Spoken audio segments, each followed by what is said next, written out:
Okay, good morning. I think we should start. Let me introduce myself. My name is Adeniyi-Jones. I work for ARM in ARM Research in the Software and Large-Scale Systems Group. So I'm going to be talking today about scientific computing on ARM. Originally, when this talk was planned, it was going to be in two sections with some hands-on sessions in between. I think I'm going to optimize the talk and do all the presentation in one go, and then people who want to do the hands-on tutorial stuff can do that afterwards. We're going to be using the Linaro Developer Cloud, and there are some example things people can run to get a feel for how scientific computing on ARM has progressed. So a little bit about my history. I've been with ARM a long time. I first started working in design automation within ARM, looking at when people wrote their own tools to do design automation. And then I moved into the compiler team and worked on the compiler for a good few years. And then finally I've landed up in research, where I've been working on ARM in HPC for quite a long time. So this is the agenda. A little bit of an intro as to how this got started, how ARM in HPC has become a thing. And then we're going to look through the ecosystem for HPC. What are the pieces that are required to make a successful, deployment for ARM in HPC? So there's a number of areas to go through. I have a very brief section on the scalable vector extension, because that's particularly relevant for HPC. So it's just a very brief introduction as to what it's about. And then just some conclusions right at the end, and then the hands-on session after that. So, how this all got started. So, it started from very small beginnings with a project called the Mont Blanc project, which was a European-funded Framework 7 project, where a number of different companies and organizations, institutions got together. And the leader of the project was somebody at Barcelona Supercomputing Center. And what they really wanted to know was, is there a different way of building large-scale systems than what was present then? So they had this plan to design an energy-efficient HPC prototype using low-power commodity embedded technology. And where you see low-power commodity embedded technology, they really meant ARM. So the idea was to build a prototype, to build the HPC, the software, and see how it went. So in order to do that, they needed to port and optimize real HPC applications on the prototype, so there were some application partners, and then taking all this learning to kind of work out what you would do for the next system. Okay, so how did that work? You can see here, this is the prototype that exists. It's kind of a couple of racks. That's about 1,000 Cortex-A15s, 2,000 Cortex-A15s, and 1,000 Mali T604 CPUs kind of embedded in that system. On the software side,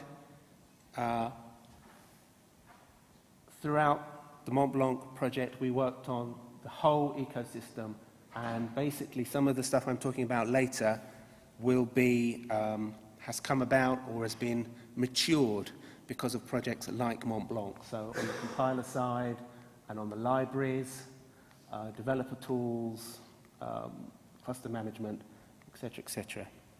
So one question to answer is, why commodity? Why were people interested in commodity? And the reason then, which is still true, was because of this graph. So this is showing time across the bottom and the number of systems in the top 500 list, which is a list of the top, biggest, most powerful supercomputers in the world. And then these different lines show the underlying technology that's being used to implement the systems. And what we can see is, before 1995, we had some very proprietary kind of architectures at the top of the list, or making up most of the systems in the list. And then over time, this line begins to creep up. And this line is RISC processors. So things like Spark and Power, from IBM. So they kind of took over. And the advantage they had over these in comparison was that the economies of scale really helped them. They were less proprietary, more commodity. And then we see another inflection point coming along after the year 2000, this blue line here, which is essentially x86, taking up the mantle, again, eventually crossing over and then kind of ruling the roost. And so the idea is commodity has some advantages, you know, in terms of cost, because you can amortize your development and your manufacturing over a larger number of units. Availability, so, you know, the more people who are able to design with your products, the better. Performance, again, that could be true. And then the thing for looking at low power embedded commodity was the question of energy efficiency. Because in terms of energy efficiency, the most energy efficient things we had were the things we were carrying around in our pockets as phones. So that's where we started, and that's why we started. And where are we now? So this year, we're quite a way forwards from where we were. So in the UK, there is a consortium called GW4 of some universities and the UK Met Office down in the southwest of England, and they're building a system called Isambard, which is a Cray system, but it has more than 10,000, or it will have more than 10,000 ARMv8 cores. It's not purely ARM. There are some things that they're using to compare the technologies, but this will be the largest, essentially the largest paid for by a customer system that's ARM-based. So the plan is it's being installed and commissioned over the course of this year. In Europe, the continuation of the Mont Blanc project, so this is now Mont Blanc Phase 3, is working using Cavium ThunderX2 to build a prototype that will be a lot larger than the original Mont Blanc prototype. So this is going from small scale to more serious scale. So again, with Atos, who are already an HPC systems integrator, they're building this system, and that will be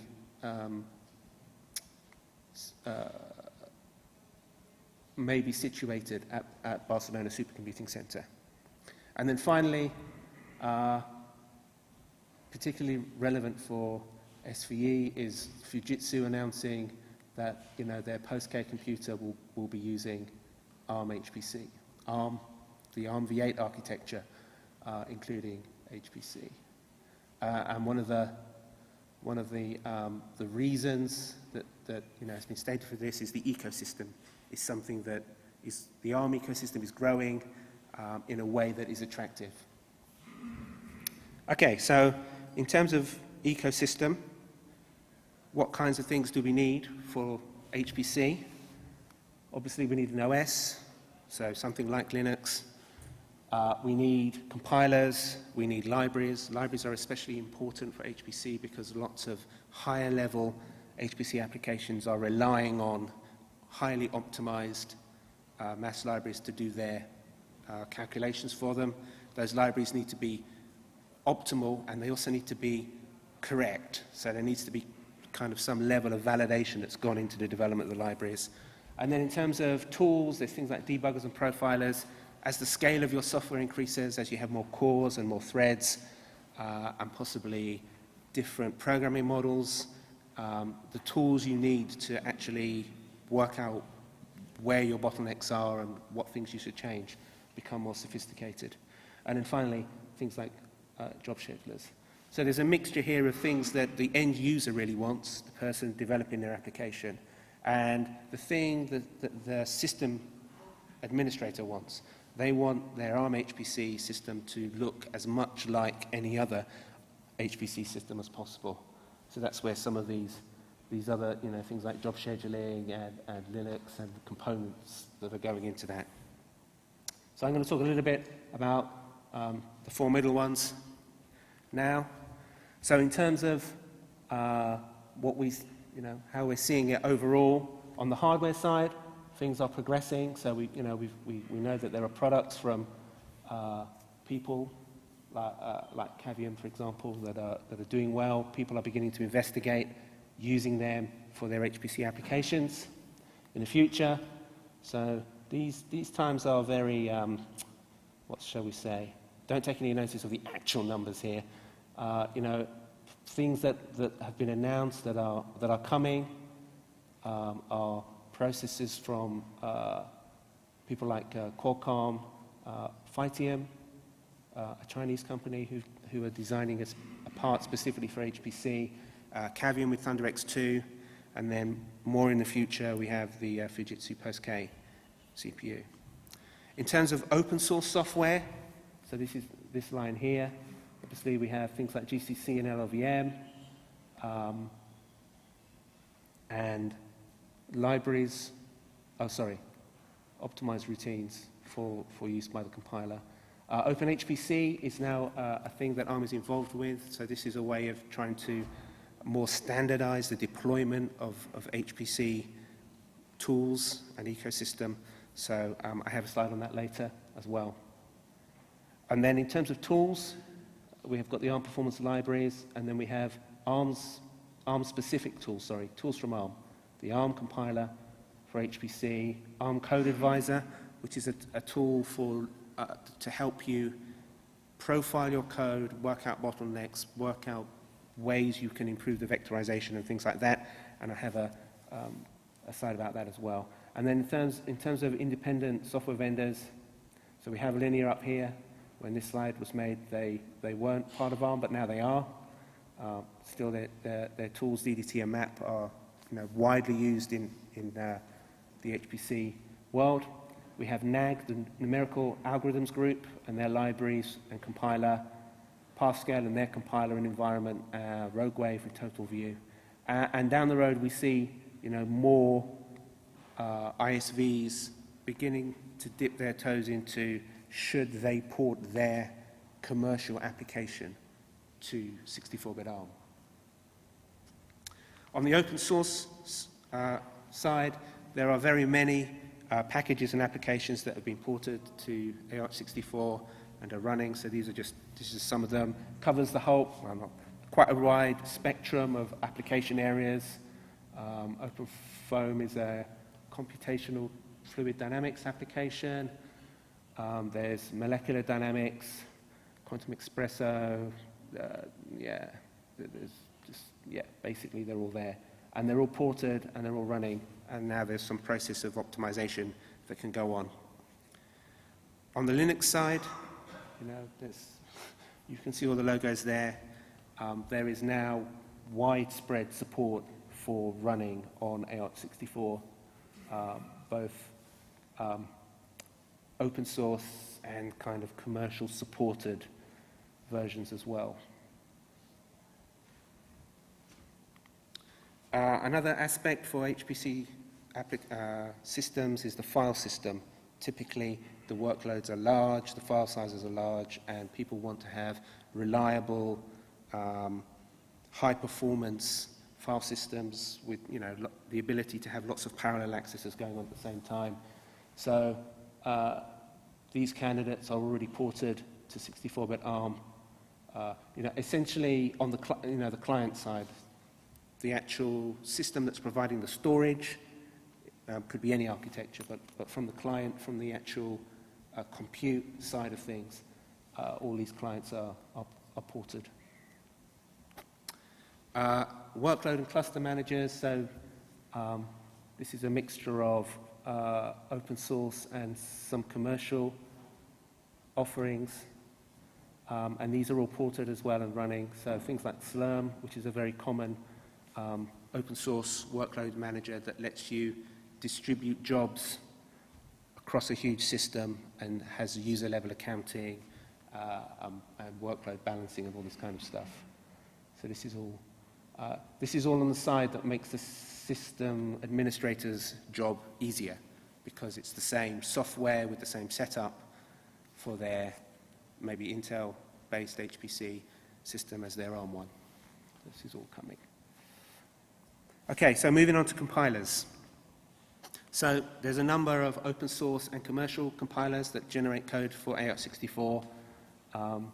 So all the usual suspects. So GCC is well supported, and that's been supported through work at Linaro and at ARM, and that's going on. LLVM as well.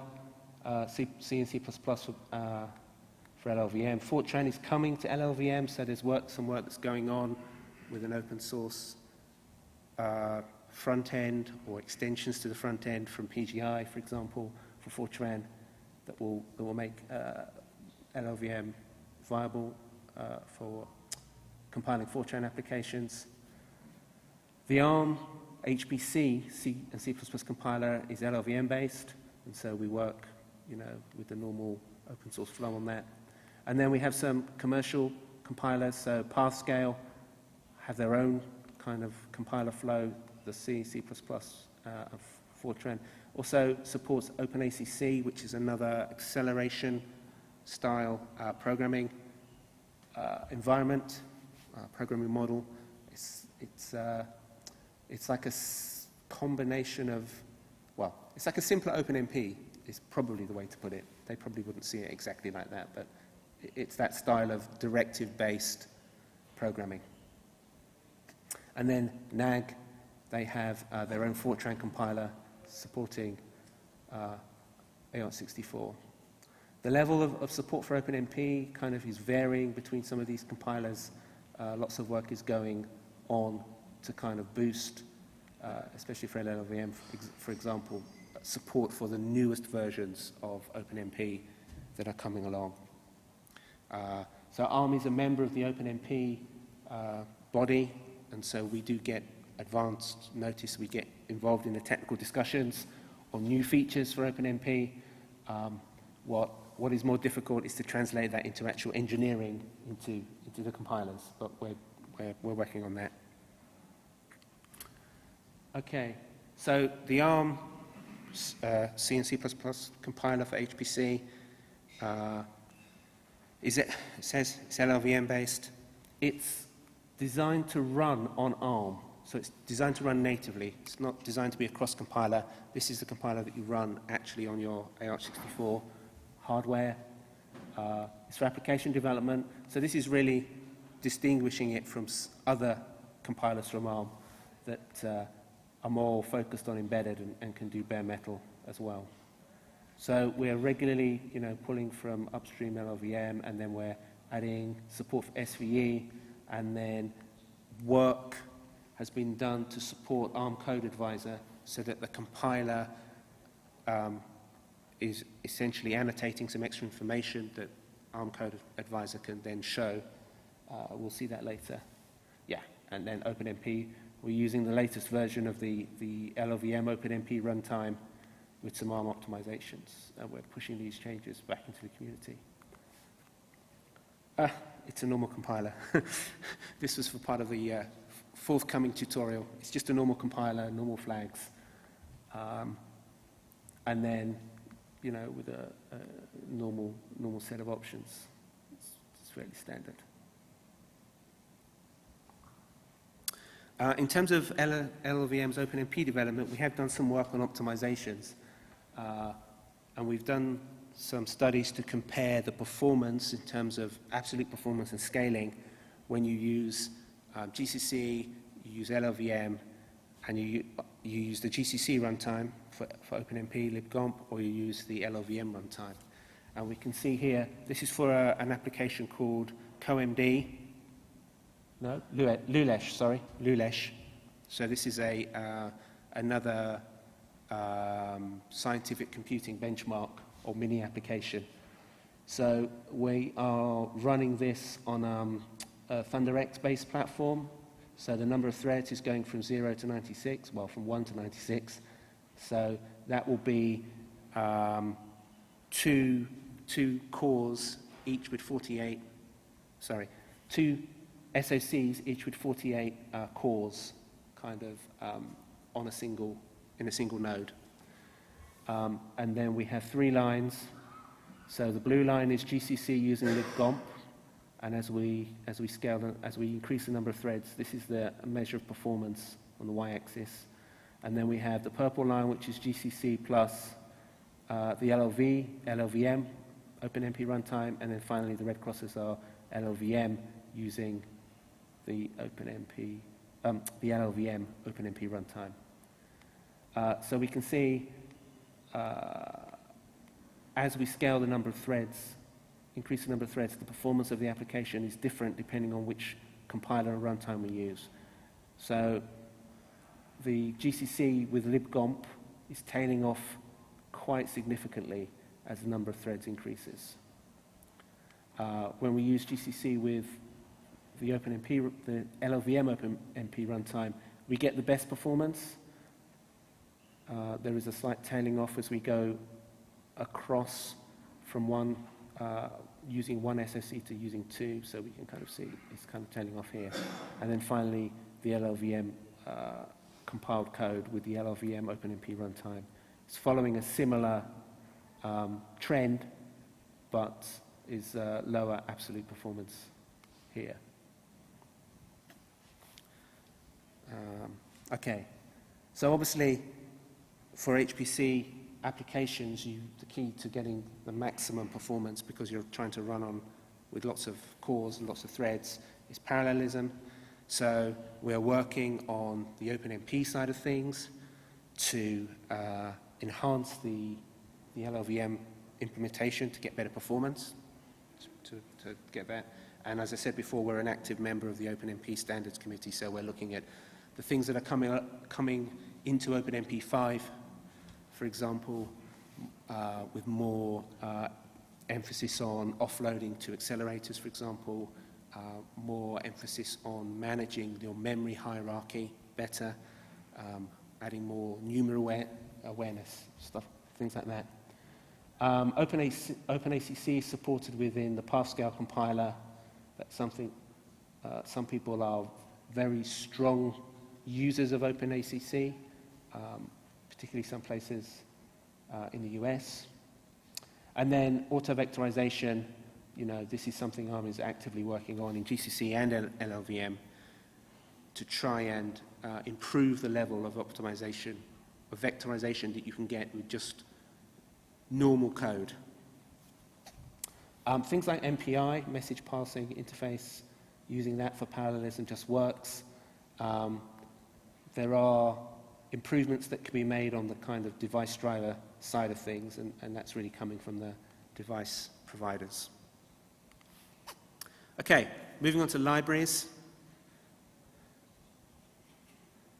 and other related stuff. So OpenHPC is now working on ARM.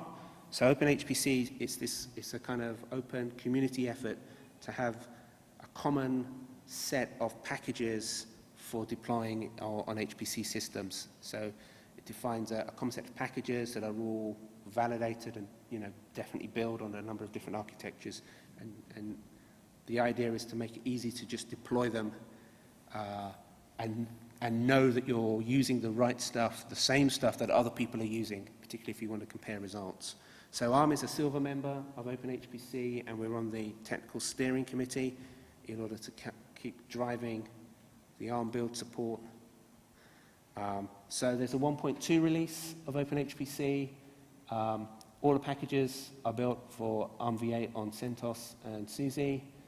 We actually are essentially contributing some machine cycles to the OpenHPC build infrastructure so that the nightly builds and regressions and things keep going forwards. So here are some examples of the different functional areas within OpenHPC. There's quite a lot of them. And then examples of options. So you wouldn't be deploying all of these at the same time. You might be just deploying one for each of the areas. Obviously, one base OS.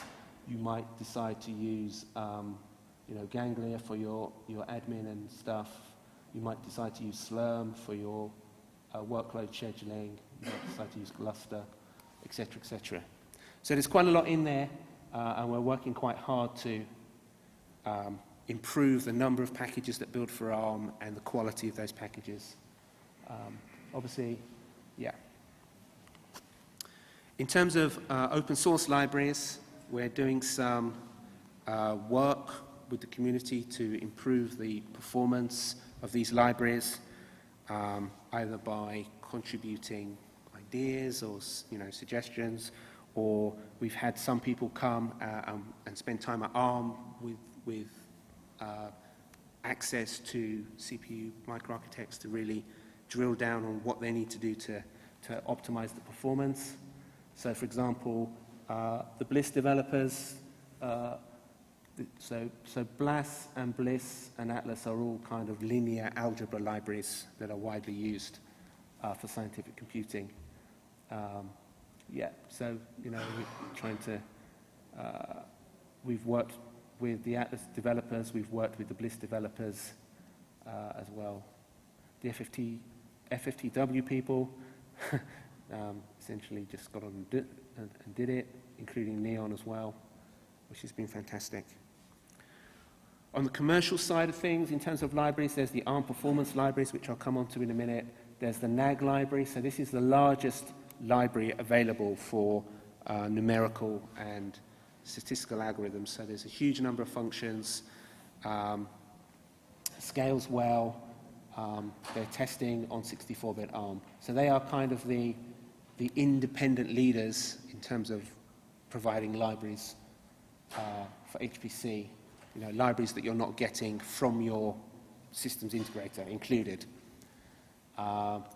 Pascal have their own BLAS implementation, again, that comes with their Enzo compiler. For the ARM performance libraries, so these are commercially available libraries available from ARM, providing some of the lower level maths routines, so things like BLAS, LAPACK, and FFT. And one of the reasons that you might want to go with a commercial library rather than just using the open source libraries, which do work, is that you're getting some guarantees in terms of validation. So the work is going on in making sure the libraries are validated to give the right answers and any problems are fixed. The libraries from ARM are also tuned, so part of what you're getting for with your commercial support is optimizing the libraries for different ARM implementations. And there's also the opportunity for partners with their own microarchitectures to work with us to get this level of optimization as well. So that's why. And we can see the benefits of that. So in terms of the work we've done for BLAS, so we've added some parallelism, extra parallelism in BLAS, because BLAS itself isn't necessarily implemented in a parallel way, and some hand-tuned kernels for BLAS level 3. So here we can see, in this graph, this is the percentage of peak performance, so the percentage of theoretical peak, and the purple line is the serial version, so it's up just over 85%. And then the 8-core version, again, is not quite as high, but it's pretty good, and it's roughly stable. So in terms of this is in terms of percentage of peak performance, which is how much of the theoretical capability we're using. This is in terms of performance for, which one is this? This is for LAPACK. So this is another linear algebra library. So here we have the problem size going up, so we're increasing the size of one side of a matrix. And then this is the megaflops, the measure of performance, higher is better. So the original version had this kind of shape, and then once we've added the directed acyclical graph optimizations, so it's just another way of directing how parallel, and how to structure the algorithm as you do it with multiple threads. Obviously, for small matrix sizes, it's not that important but once you start increasing the matrix size, we get much better performance as well. So this is why people would be thinking of looking at the ARM performance libraries. Sorry? Yes. Yeah. Yes. Good point. Yeah. In terms of microarchitecture, obviously you want to tailor your code to your microarchitecture. We have done some work to look at the effect of running if you don't run the code that's targeted for your microarchitecture on the right core. What do you see? So this is an example using DGEM, which is a double precision general matrix multiply routine. This is a very fundamental piece of code. Many algorithms are using this. And so we can see here we have different versions of the DGEM kernel. So we have a version tuned for Cortex-A53, which is an in-order core. We have a version tuned for Cortex-A57, which is an out-of-order core. And so if you run the right kernel on the right core, you get the best performance. So this purple line here is running the A53 kernel on Cortex-A53. You get the purple line. And then the A57 kernel on A57. It's the highest performing line here. So that's all great. But if you run the A53 kernel on A57, you get this blue line. So you're losing performance because you're running the wrong kernel. You're getting the same results, you're getting the right results, you're just getting it with lower performance. And then the same for running the A57 kernel on A53 is this blue, this green line here.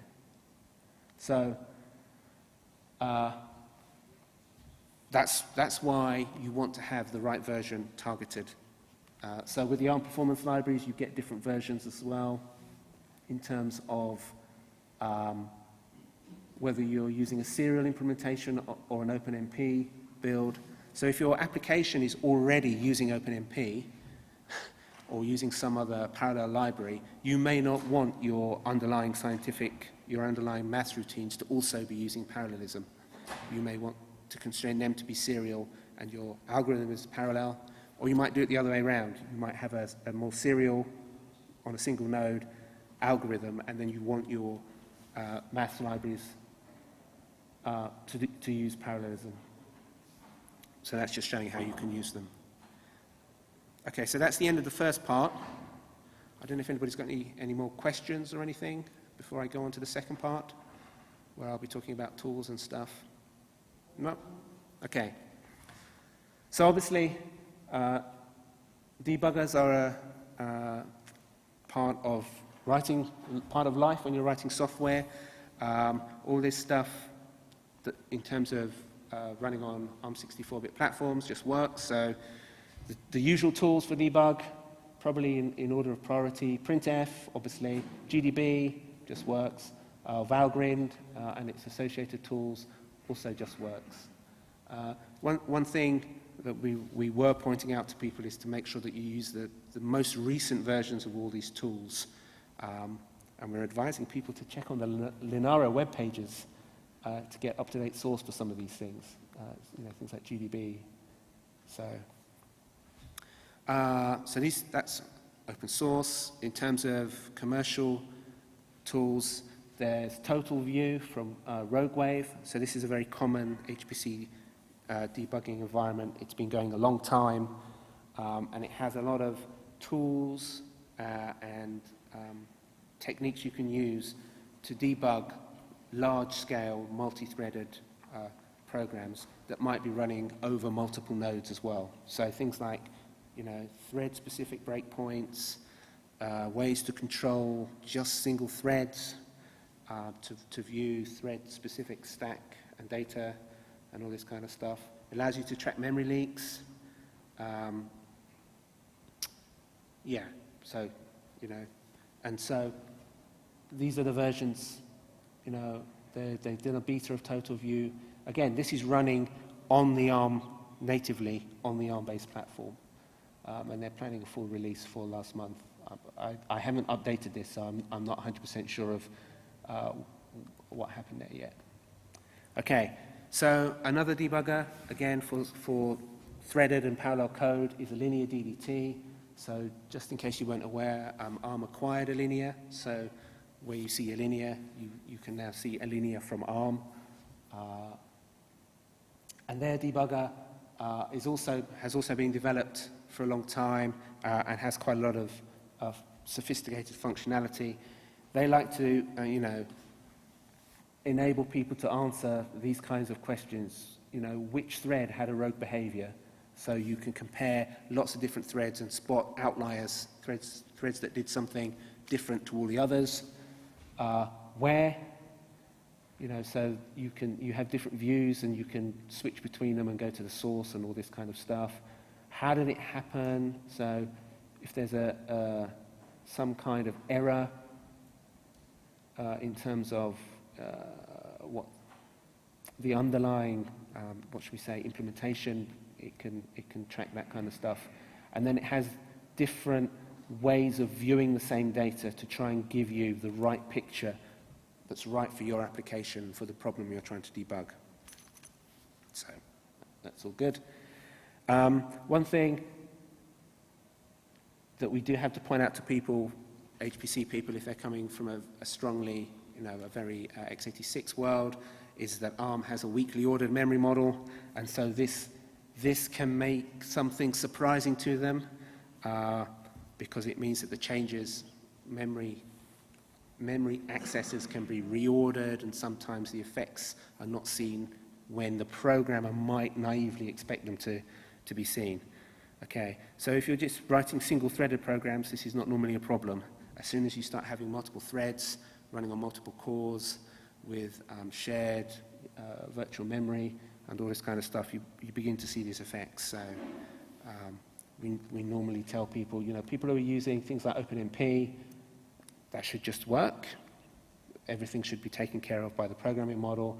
But if people are writing their own bespoke, parallelization using P threads and things like this, then you can see they can be prone to some problems if they don't understand the weakly ordered memory model.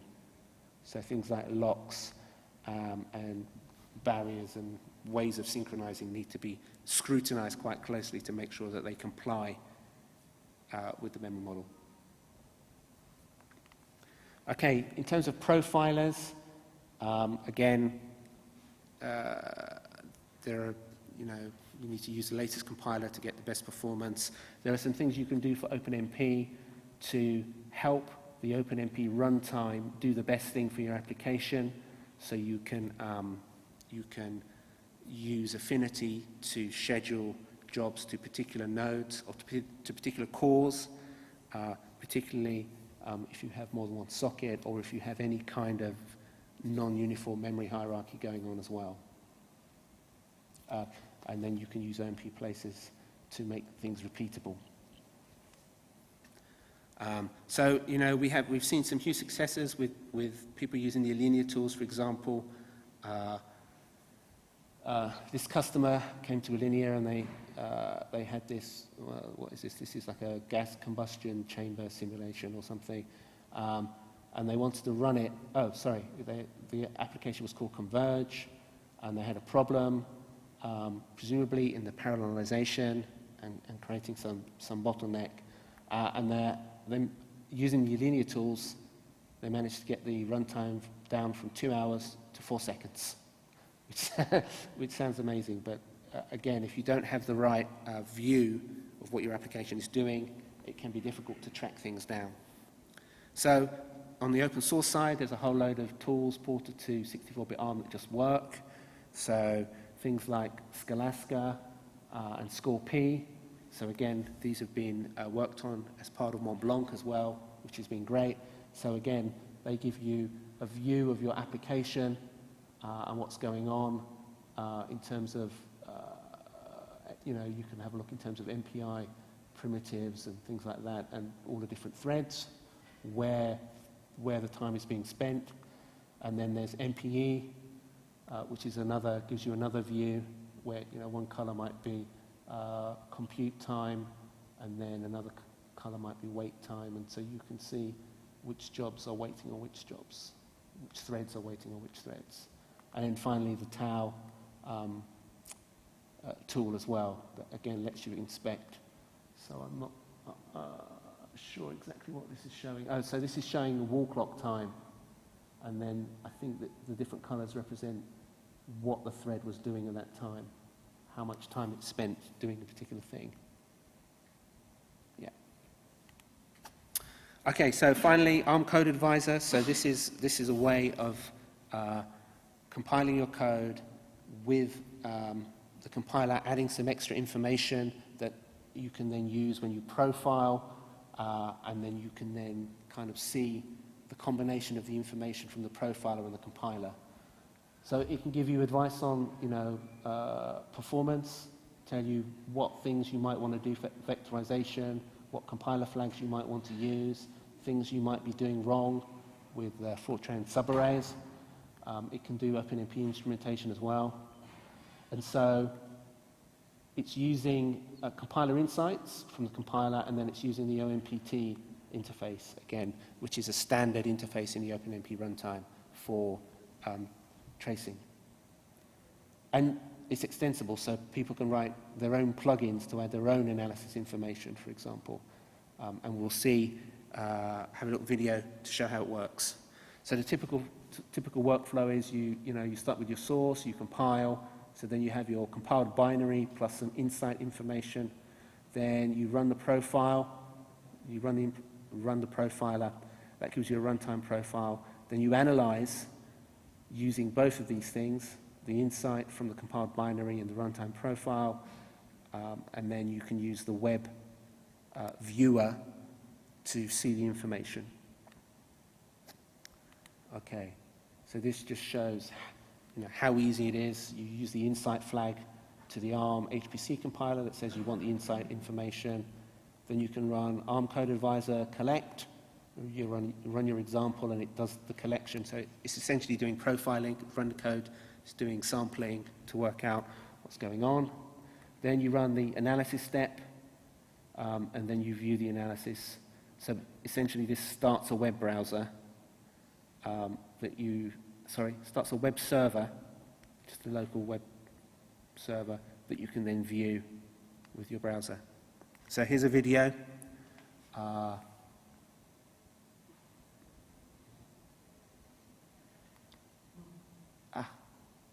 need to start the video.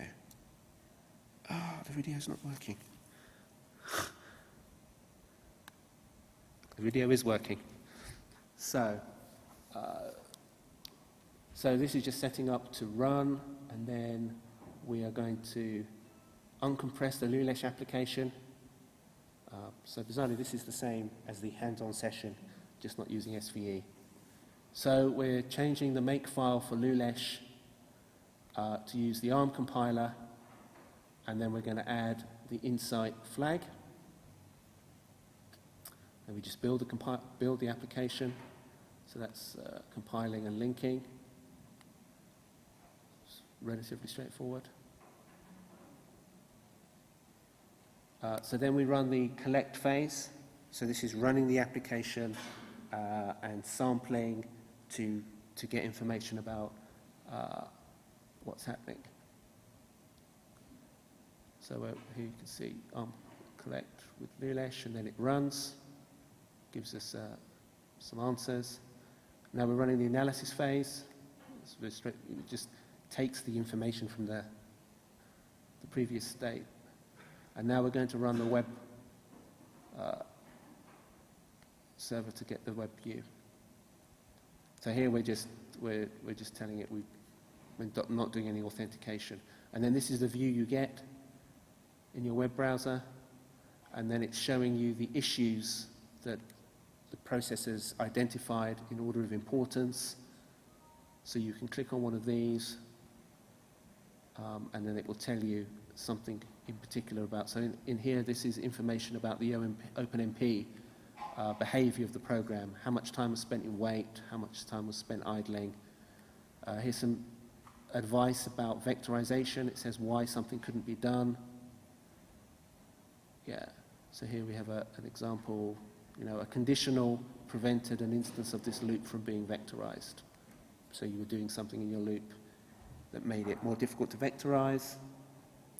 This loop was vectorized, and so you'll get some information about the quality of the vectorization, what the chip count was, etc. So this loop, the compiler determined that using neon, it wasn't going to be beneficial. So what we can do is go back and see, well, if we were able to use SVE, would that make any difference? So now we're compiling with SVE. Sorry, I should have said that quicker. We just added a flag. So now we rebuild, and we're saying compile for SVE. Obviously, if you run this thing now, we get an illegal instruction because this ARM machine doesn't have SVE. So we get an illegal instruction exception. So ARM Code Advisor comes with an emulator that we can use to emulate SVE. So we can give it, we can tell it how wide we want to, how wide an SVE we're specifying. So we run it under, we can run it under the collection phase as well. So it runs, and then we can go through the same analysis at the analyze step, and then bring up the web view. This is all the same. And then we can see what the effect was on that loop if we were able to use SVE. And the loop has now been vectorized using SVE instructions. And it can tell you, 2 elements per vector register, at least 2 elements per vector register. Okay, that was a very quick run through.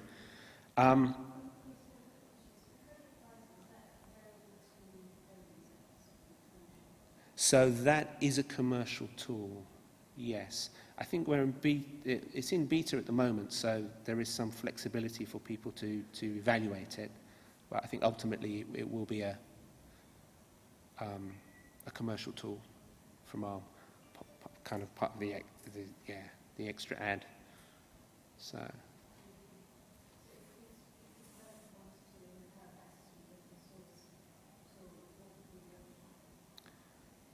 An open source tool for vectorization advice? That's a good question. Sorry? Flag has flags to say why the loops weren't vectorized. Yeah. And it tells you that's part of that information is from Clang. Yeah. So yes. So you could use Clang LLVM to give you the static information. Yes. Definitely. Getting the dynamic information where you're able to say this loop isn't worth vectorizing is slightly more tricky. No, even the cost. It can tell you the cost. But if the trip count is dynamic, then it... Yeah. So if you yeah.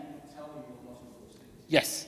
So you can effectively read that debug information from Clang Ground into your code and provide some cut-down version to the developers. That would be a tool that it wouldn't be too hard to do. Yeah. It would be possible. Yeah. Thank you. So the map tool from Linaro is a profiler.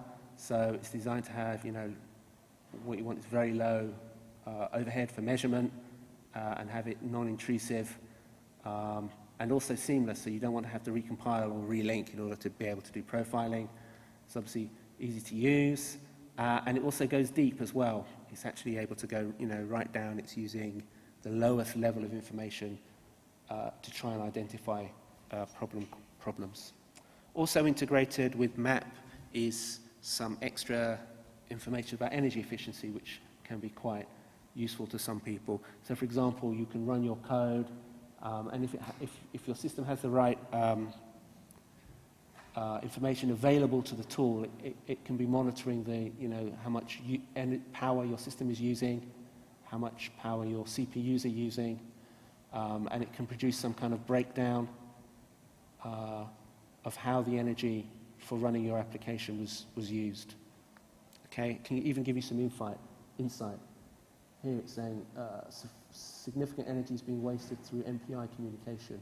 So it might be more efficient to use fewer nodes, so to coarsen your your parallelism in order to reduce the amount of communication between the threads.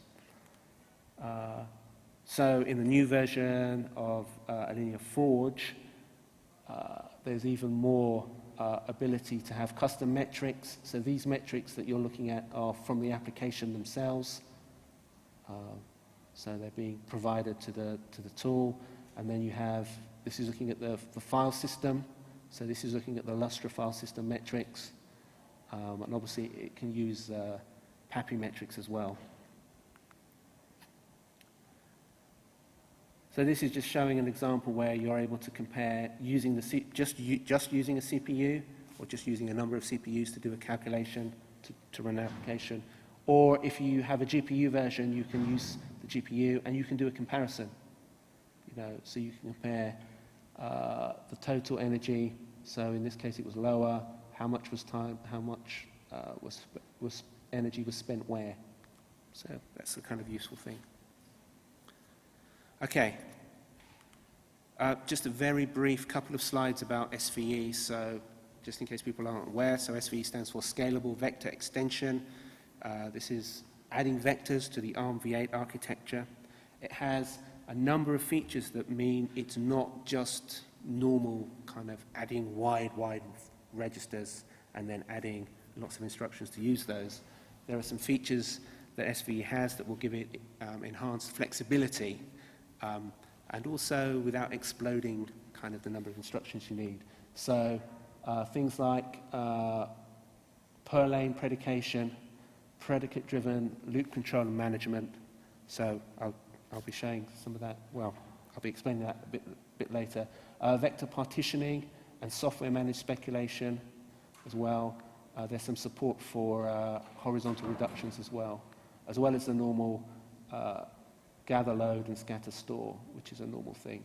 So it's important to say, SVE is not an extension of Advanced SIMD, which was also known as Neon. It's a separate architectural extension, and it has a different instruction encoding in A64. And the focus is HPC, not media image processing. So that means there are some things that essentially SVE is not suitable for because it doesn't have some of the features that you'd require for that. So when people talk about adding vectors to architectures, the question is, what's the vector length? How wide are your vectors? And the answer for SVE is that there's no preferred vector length. There's no kind of set vector length. The vector length is a hardware choice. It's something that the person implementing the hardware gets to decide. So the vector length can be from 128 bits to 2048 bits in increments of 128. It doesn't need to be a power of 2. So what this means is that you have this now concept of vector length agnosticism. So the software doesn't necessarily know the actual length of the vectors, doesn't know how many elements there are, but you can write, with the right instruction set, you can write algorithms that can work very well in that case. They don't need to know the exact length, they just know that there is a length, and they know how to use it. The advantage of doing that means that you can write one binary that will work on platforms with different vector lengths. So you don't have to keep recompiling because you're running on a platform with a different vector length than you originally started with, for example. So this, obviously has quite a lot of implications, this vector length agnostic way of approaching things for how you optimize loops. Okay, so hopefully more information will be coming out over this year about more of the details of, the SVE instruction set.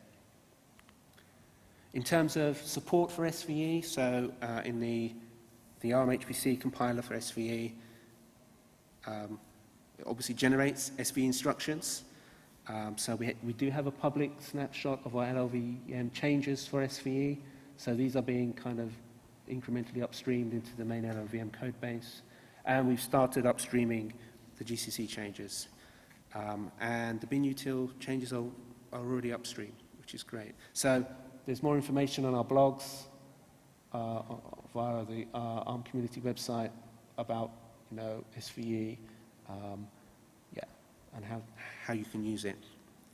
In terms of compiling, literally it's just a case of specifying the right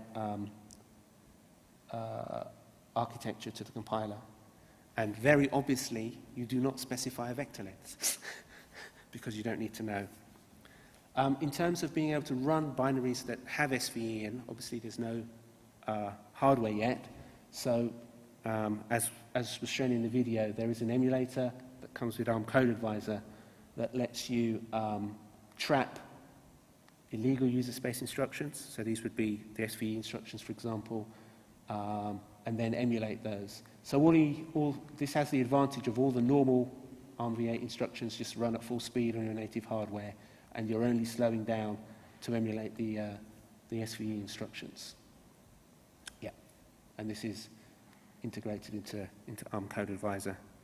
And you can see how to run it here. So you run the ARM instruction emulator, you specify a vector length and your thing. And you can get a list of the valid lengths that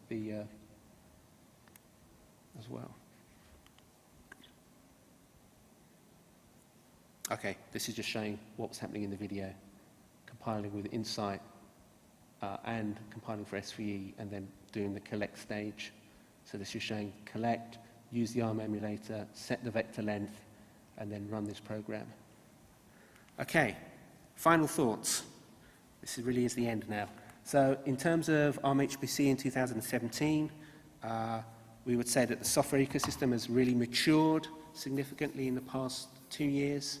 A lot of that is due to, you know, open source contributions, people at Linaro, people in the ARM Manchester Design Centre who are working on the HPC tools.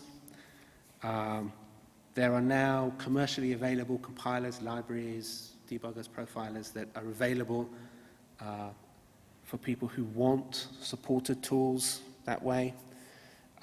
We would say end users, that, you know, there's very few hurdles now for migrating code from a system to an ARM-based system. The programming environments in terms of Linux and GDB and all the other environment stuff is already there. ARM HPC hardware is beginning to appear from many partners, and there's now, you know, smaller people turning small proof of concept systems into bigger systems, like we've seen with GW4 and the Atos engagement at Mont Blanc. And once we have some SVE systems, that's only, you know, base systems, that's even going to enhance the performance even more. There is a website, so it's nice and easy to remember, arm.com/HPC. So we launched this microsite to be the home of the HPC kind of ecosystem offering. So, you know, you can go there and find reference material, how-to guides, links and updates from partners, and the web forum for community discussion and help. So, you know, we're really hoping that people who are interested in ARM-based HPC will go here first and then can be directed to specific places as necessary. That's just a reminder of the different ARM products that you can get via arm.com/HPC, or at least are mentioned there. So the ARM compiler for HPC, the ARM SVE compiler for HPC, and ARM Code Advisor Beta. So, the summary. Hopefully I've given you an overview of the state of the HPC ecosystem, talked a little bit about some of the commercial tools that have been developed by ARM and some ecosystem partners, and told you all to visit arm.com/HPC for more information and tool access. So people who are interested in ARM Code Advisor, for example, can go here and I think fill in a form to indicate their interest and engage that way. And then this bit will be afterwards for people who are interested in actually seeing it in action themselves.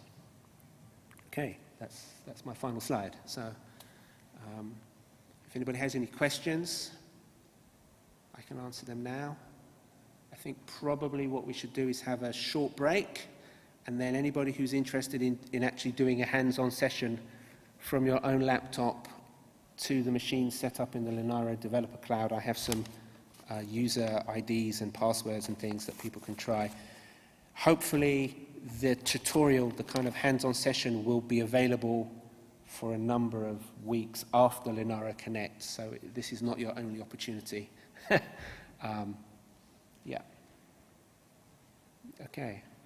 If there's no questions, we'll have a short 5-minute break, and then anybody who's left in the room who wants to do the hands-on, we can go through that there. Okay, thank you.